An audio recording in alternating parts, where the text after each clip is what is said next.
Welcome back, our dear viewers. The new El Alamein city is the first $1 million city in the North Coast, and it is considered actually one of the fourth generation cities.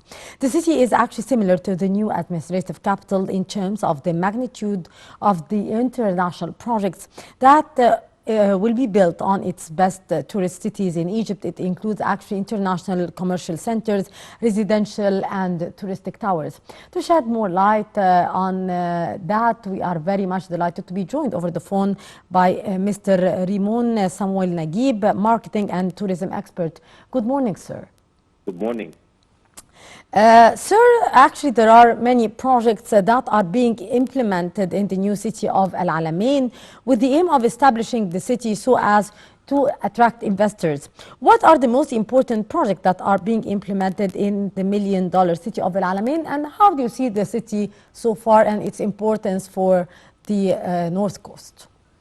Actually, I'd like to start to say thank you for inviting me for this conversation. In regards to Alamein, it's one of the key wins for Egypt for the coming period, especially for the investments.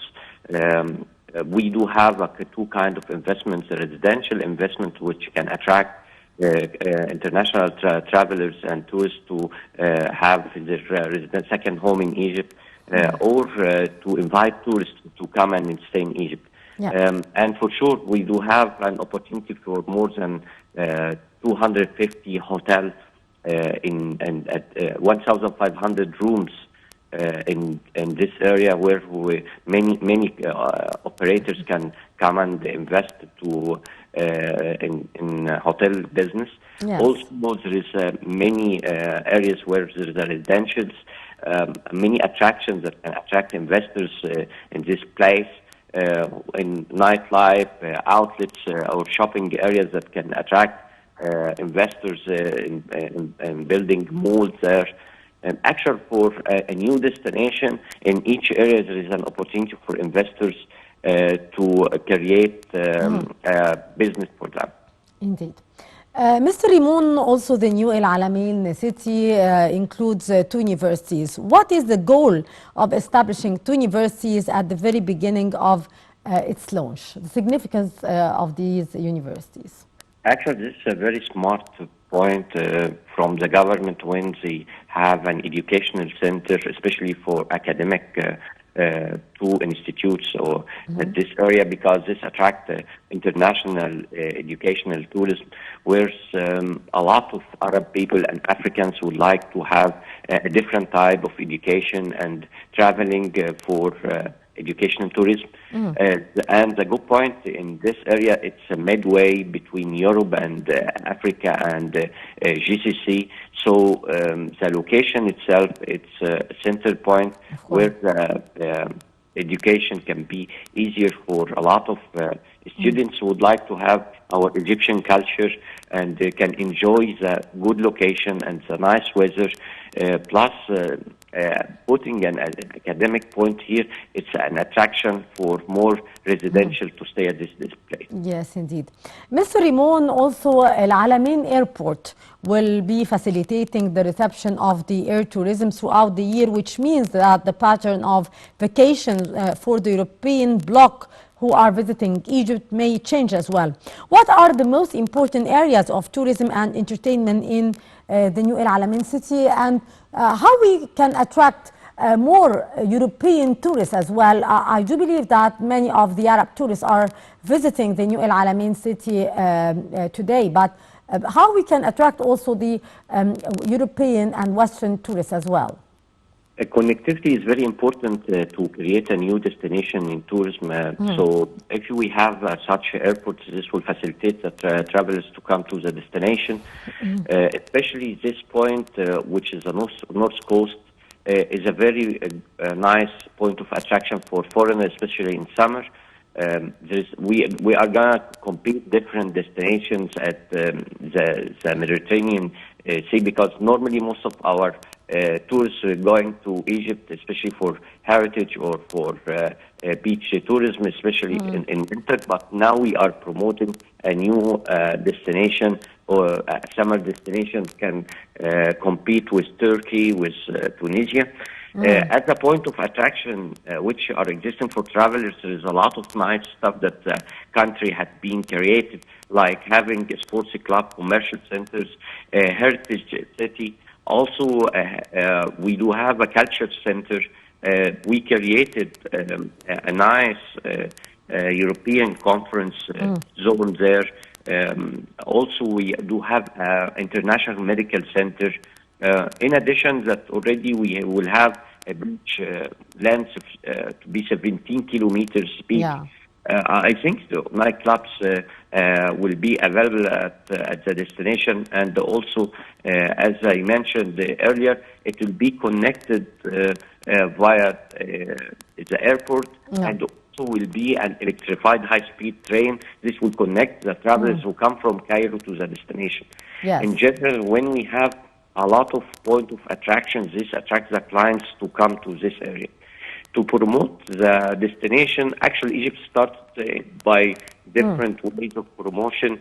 And if you know now that we do have many festivals, sports competitions, concerts. Also, they start to invite celebrities and bloggers and influencers. Yes. And all these tools are helping the destination to attract the client to. Indeed, also the tourism promotion and the cultural activities taking place in the new Alamein city would positively, as you have kindly mentioned, affect the increase of tourism in the new Alamein city, together with the tourism festival held there, which would enable to receive other events and festivities throughout the year and not only during the summer season. How does the Alamein festival contribute to the promotion and the tourism activity there? Actually, by offering different products and different activities at the destination, this attract the different clients in different tourism seasons. Because each season have its own type of clients and segments. Of course. If we do have such a huge conference, so then we can approach all over the year exhibitions and events and conferences. Yes. Also, if we do have this international medical center, this will attract the client all over the year, so can be treated in a very nice weather.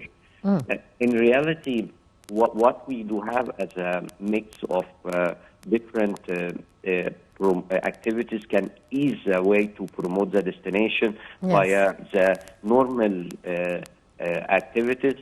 And also we do have campaigns with international tour operators who are helping the destination to promote it and get different clients from different countries. Yes. Also, Mr. Remon, what are the most important tools used to promote the tourism in the city as well, and how we can do more in order to promote the city not only during summer season, June, July, and August, but also throughout the year, throughout the winter season as well?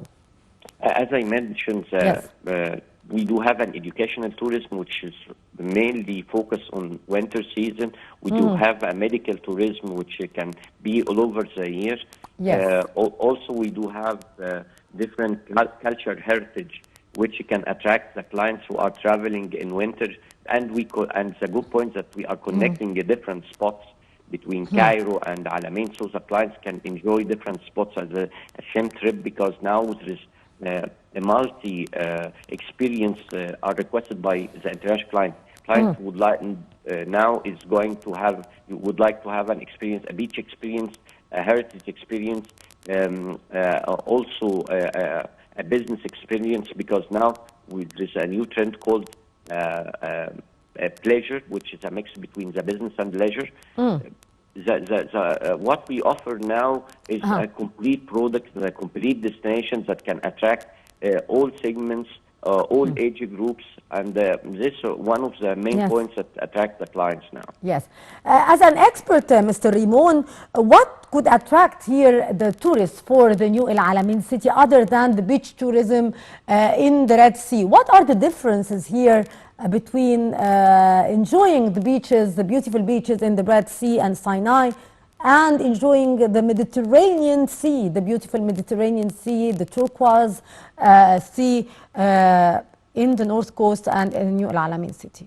Actually, the activities which can be done at the North Coast is different than the Red Sea, especially that the North Coast, the the beaches is far different. You cannot do diving and snorkeling there, but this is one of the USPs for the Red Sea. But Yes. you can do a kind of windsurf, which will be amazing. Yachts, tourism there is for sure point of attraction for a lot of tourists who would like to travel all over the Mediterranean. Also, the sea there I think this is better for families for swimming, because we don't have corals and the sea there is very clear. Yes. Sir, you have kindly mentioned the yacht tourism. And I do believe that the Egyptian administration is now paying very special attention for this very important tourism as well. And they are trying to facilitate also the measures for the yacht tourism in order to make it easy for the visitors to come and stay here in Egypt. Can you shed more light about that and the importance of yacht tourism to Egypt as well? Yacht tourism, now the government is focusing, because this is one of the most important type of tourism now reach, and for the different type of clients. The point that the country start to have our own marines, and this was one of the points that we used to mess, that to have a marine for different type of yachts, because the size of yachts cannot fit the marines exist in the Red Sea. So we create a huge marine there. The supplier is one of the points, and that the clients who have these yachts missing, and now we have at the camp at Alamein, we do have nice shopping areas where they can buy their supplies. If you have a point that we can have points that we can recharge their yacht, this will help them to come to the destination. In general, having different facilities can help the clients who have yachts to stay at our destination. And in reality, this was one of the weaknesses in Egypt, and now we start to focus on it. Yes. Sir, also, as you've kindly mentioned, that the new Al Alamein city is an opportunity actually to overcome the overcrowding in Egypt by taking advantage of the North Coast as a residential destination, as well as attracting the tourism there, as it would be a residential destination as well. Are you seeing here that in the coming phase we'll be witnessing the new Al Alamein city as a residential destination with the establishment of universities and the life going on all year long? So would it be a residential attraction as well, not only a touristic destination? So should any destination have its own facilities, which is day-to-day stuff that the clients can use, can attract residential. But if we now looking for the new trends all over the world, you will find that a lot of people who are coming in a period would like to have the second home in a different destination with a clear weather, with a clean weather. And I think this point is important for most of the European, where they can change their allocation in special seasons, because even with the winter for us, which we included cold, it's a good weather for Europeans, because here it's a moderate weather. For having a second home now, it's very trendy. Clients would like to have every 2 months or 3 months staying long trips in a different destination as a kind of a change. Even the people who are having their students or having the families would like to visit their family members who are have an educational trip. They are going to buy their own homes and visit them and stay with them. So I think as a residential point, this will be a successful story for Egypt in the North Coast. Yes, indeed. Mr. Remon, someone Naguib, marketing and tourism expert. Thank you so much, sir, for your precious input. And indeed, the beautiful city in Egypt, the new El Alamein city, with all its activities, with all the beauty of the place and the beauty of the sea. We would like to see the tourism there flourishing as not only for the summer season but throughout the year. Our dear viewers will go to a short break, and after that we'll be back to resume our segment in the breakfast show, so stay tuned.